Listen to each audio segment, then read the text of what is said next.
Welcome to the slop farm. Enjoy the video. You start at the section with the most obvious play in the gutter. Get the ladder steady and put on gloves. Once up there, you'll remove one broken clip and keep the gutter supported with a helper or a prop.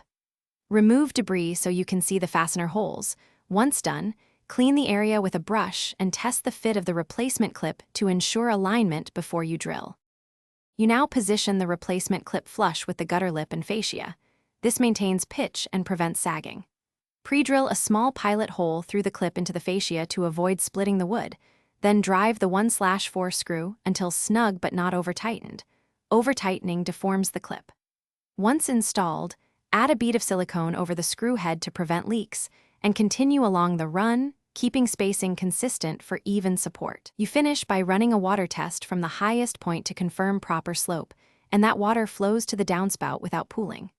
Make sure to tighten any clips that still move and replace any warped sections that won't sit flat. If you encounter leaks after installation, reseat the silicone around the screw heads and verify screw length. Too long can puncture lining. Too short won't hold. Then retest until the gutter holds water without seepage. Thanks for watching. Consider subscribing if we helped you today.